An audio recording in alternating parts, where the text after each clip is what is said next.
বছর শেষ হতে চললো, কিন্তু এই বছরের মতো খুশি আমি হয়তো পাইনি কখনো।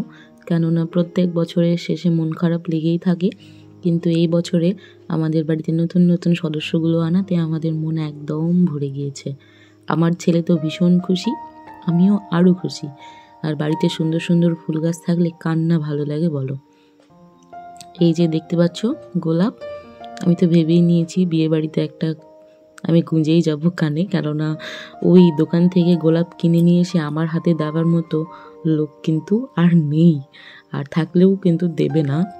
আমি চাই রজনীগন্ধা, তারপর জুঁই ফুলের গাজরা লাগাতে, কিন্তু কোনোবারই আমাকে এনে দেওয়া হয় না। তাই এবার আমি ঠিক করেছি আমিও একটা রজনীগন্ধা ও জুঁই ফুলের চারা এনে লাগাবো আমাদের ছাদে। কেমন হবে বলো? তো আমি আমার ছেলেকে বলেছি যে রোজ জল দিতে, তো ছেলেও আমার রোজ জল দেয়। আজকে সকালবেলা এই যে উঠে পড়েছে ছাদে আমার সাথে, তো ও এখন জল দিতে শুরু করেছে। আর গাছের প্রতি আমার ছেলের ভীষণ ভক্তি, ও গাছ মানুষ করতে পারবে, কিছু পারুক আর না পারুক।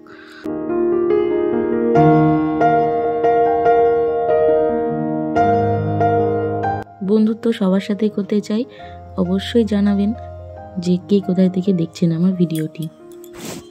মর্নিং এভরিওয়ান, এখন বাজে সকাল 10টা। সকাল 10টায় রোদ করতে এসেছি ছাদে,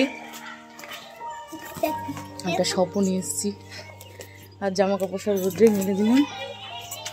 তো ভাবছি এখানে একটু বসবো, বসে রোদ পুইয়ে তারপর রান্না বান্না সব করবো। তো চলো দেখতে থাকবো আজকের ব্লগটা। কালকে এখানে বেগুন ভাজতে গিয়ে ঘি পড়েছে, যে অনেকটা পুড়ে গিয়েছে, অবস্থা খারাপ। তারপর এখানে পুড়ে গিয়েছে। হ্যাঁ,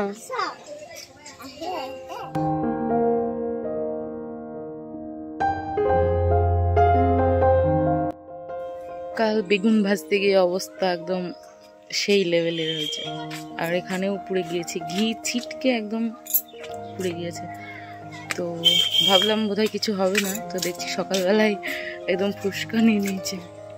তো যাই হোক, চলো দেখতে থাকো। এবার রান্না বসাবো। এ থাক তুই, হ্যাঁ আমি গেলাম নিচে।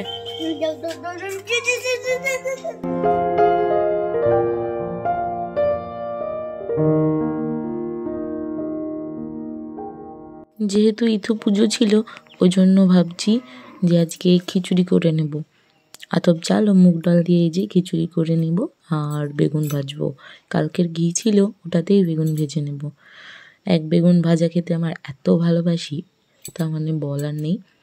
তো আগামীকাল যা হয়েছিল, আজকে আবার সেই বেগুন ভাজতে শুরু করেছি। জানি না আজকে আমার কি হবে। তো চলো বন্ধুরা, আজকের ভিডিওটা এই পর্যন্তই। সবাই পাশে থেকো, টাটা।